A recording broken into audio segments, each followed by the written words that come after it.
Now, before I start this story, I just want to say, I know most of you probably aren't going to believe me, so don't bitch about it. Either way, I'm going to tell you guys what happened. Now, this whole situation was fucked up. So don't lecture me. This wasn't me. You don't know what it was like. Well, anyways, my cousin Jake, he's a chill dude, but can be a bit weird at times, invited me to go camping with some of his friends over the weekend. Now, I'm not super outdoorsy, but I like the woods. You're so far away from everybody and everything. I don't know, man. It's just peaceful or something. Anyways, I've gotten off topic. We arrive at this camp, and we have to hike like a mile and a half or so to get to the cabin itself. And I don't know, I just said all that hippie shit about the woods a second ago, but I was fucking ready to drop dead after this hike. There was barely a trail at all, and Jake just kept saying, "We're almost there," when he clearly did not know where the fuck he was going. So we finally arrive at his cabin, if you can call it a fucking cabin. It was basically just a pile of wood.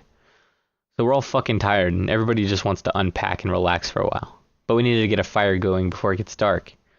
Now me, being the generous person I am, helped my cousin get the campfire going when he draws the short stick. Well, it was either that or listen to him bitch about it for the rest of the weekend. So my cousin goes off to gather some wood, and I'm left there alone, piling a bunch of rocks in a fucking circle. Now it started to get dark. The sun was just above the horizon, and I'm starting to freeze my ass off. So I'm sitting here waiting for Jake to get back, when all of a sudden I get this feeling in my gut.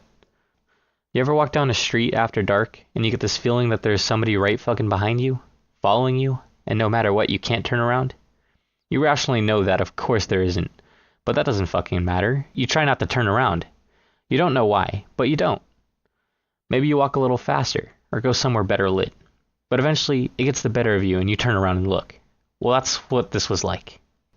I just suddenly knew I couldn't fucking turn around. So I just sit there, listening. For anything. Nothing. Now you don't understand how terrifying nothing can be until you've really heard absolutely nothing. You can't get that kind of quiet in the city. So I just keep waiting, telling myself I'm just paranoid, for I don't know how long, when I hear it.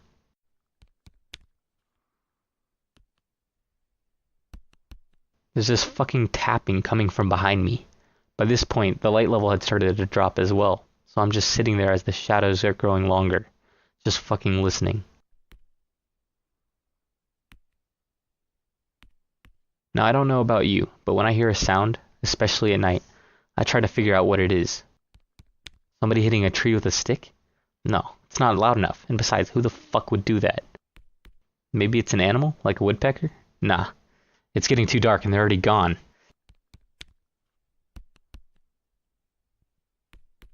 Maybe it's that sound people make by clicking their tongues on the roof of their mouth? No, that's not it. It's not the right sound.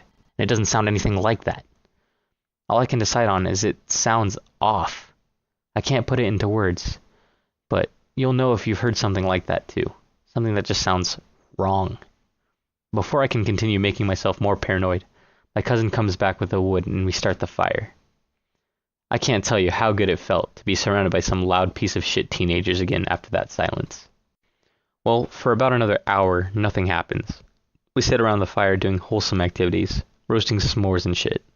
Right then, my cousin has the bright idea to start telling scary stories. He starts, and we're all pretty spooked. We're hanging on his every fucking word, and Jake's loving it, like the attention whore he is. When I get that feeling again, something is wrong. Now I start trying to figure out what the fuck is going on. I look around. I can't see shit in the forest. Everybody's here around the campfire. I can't figure out what the fuck is wrong when I hear it. Or, it's more accurate to say, I realize I've been hearing it.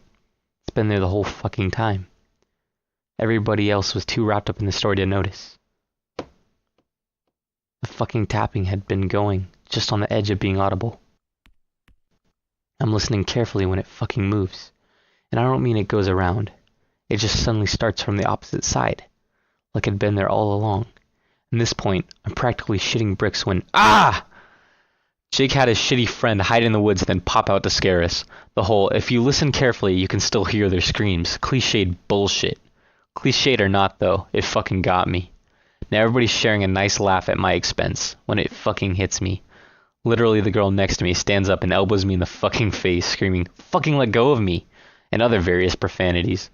Now she's clearly shook by something, so her friend takes her into the cabin. The rest of us follow, and at this point everybody's screaming at somebody about something. After everybody finally calms down, she tells us what happened. She had been sitting there listening to the story with the rest of us when she felt a hand on her arm. She didn't think anything of it, just thought it was her boyfriend. His hands were always cold, but it starts to squeeze. Not hard at first, but it slowly just gets tighter and tighter. At this point, it starts to get uncomfortable, so she turns to tell him to stop when, her boyfriend pops out of the woods. She wrenched her arm free and turns to look at her boyfriend sitting right next to her, except it's not him. It doesn't quite look like him. The hair color's a little off. His eyes are a little too narrow. He's a little too skinny. Just small things, like somebody had guessed what he looked like from a distance or old pictures. At this point, my cousin calls bullshit. Now, I don't know these people too well, so I just want to get away from the screaming lunatics, so I turn to go outside. That's when I see something.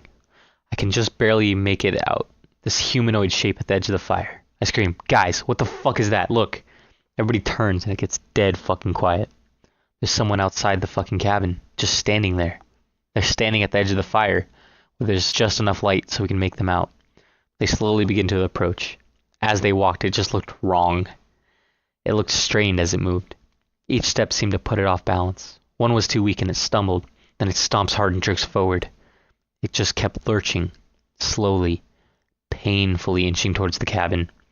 That's when I come to my fucking senses. I scream, "Lock the fucking door!" And this thing breaks into a sprint, full on towards the cabin. Jake scrambles with the lock and finally gets it, but this thing doesn't stop. It just runs towards the cabin until it suddenly freezes. Now, I don't mean it stopped like it slows down to a stop. I mean it crashes into an invisible wall stopped. Now this thing's just standing there, staring through the window, about 30 feet from the cabin. We're all freaking out. Pretty sure somebody behind me was crying, and I think I might have been crying too. Honestly, I can't even remember.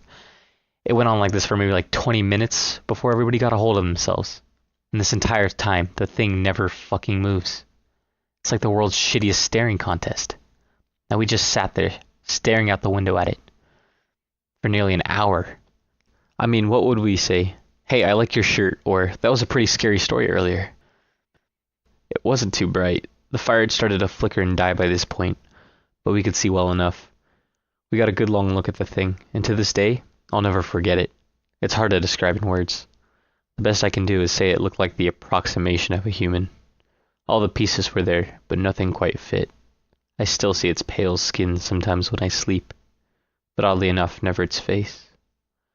I can never quite seem to recall what its face looked like, just that when it looked at you, it didn't really seem to see you. It looked at you no different than a person walking down the street might look at a leaf that catches their eye. We sat there just watching, looking for any movement. After a while, though, my cousin said something interesting. "Isn't it further away?" It was. I don't know how the fuck it did it, but somehow it had backed up about 5 feet while we were all watching it. We stared at it, but it wasn't moving. Yet somehow, the distance was different. 7 feet. The thing slowly just kept getting further and further away. But every time I looked at it, I swear it wasn't moving. Eventually, it just slowly faded into the dark, and we were all alone. Now, I thought we'd been losing our shit earlier, but now that we had seen it and it was gone, shit really hit the fan. Jake even suggested that we go out and look for it. The fucking maniac. Now, since that obviously was not going to happen, we decided to set up a watch. The cabin wasn't huge, but it was big enough. Excluding the room we were in, it had a small kitchen, a bathroom, and a bedroom with several beds. So we set Jake up in the main room to stand watch, and the rest of us moved into the bedroom. As I'm laying there, trying to go to sleep, I get the feeling that I'm forgetting something important, but I just can't put my finger on it. I put it out of my mind and finally begin to drift asleep. But then, the fucking tapping has started again. I open my eyes and try to look around the room without moving my head. I can't see anything. I bolt up and start looking around. I look out the window, but still I can't see anything. I start waking people up quietly, and we all make our way into the main room. Jake's still there keeping watch, and he literally falls out of the chair when our door swings open. I tell everybody to be quiet and listen. No tapping. People start calming down, but everybody's too shook to try to go back to sleep, so we stay up a while. We're making small talk when it hits me. You ever notice that when you need to remember something, you can never remember it until you just stop trying? Well, I just remembered we had forgot to check and lock all the doors, because we had been so distracted by the fucking monster out our window. We rush into the kitchen, my heart fucking sinks. The door's open, and it had been inside the cabin. Fuck. I go and lock the door, and we all go into the main room. It could be any one of us at this point. Then I remember, Jake had been on his own, standing watch. That's when I hear the fucking tapping. It's fucking close. This tapping's different from before. I can feel it reverberating in my bones, like music at a concert. The rest of us were together in the main room. It could have just come in at any point and quietly replaced him. None of us would be any the wiser. If it had been in our room, we would have heard something, right? It couldn't have been. It must have been replaced Jake to get him among us. I slowly maneuver my way into the opposite side of the group. Hey guys, I say. We know this thing could look like whoever it wants, and Jake was the only one alone. What's that fucking supposed to mean? At this point, shit hit the fan, and when I say shit hit the fan, I mean it made the other arguments so far look like brotherly love. Everybody's yelling at somebody, but I fucking know it's my cousin.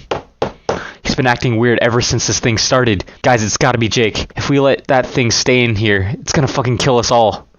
It'll slit our throats in our fucking sleep.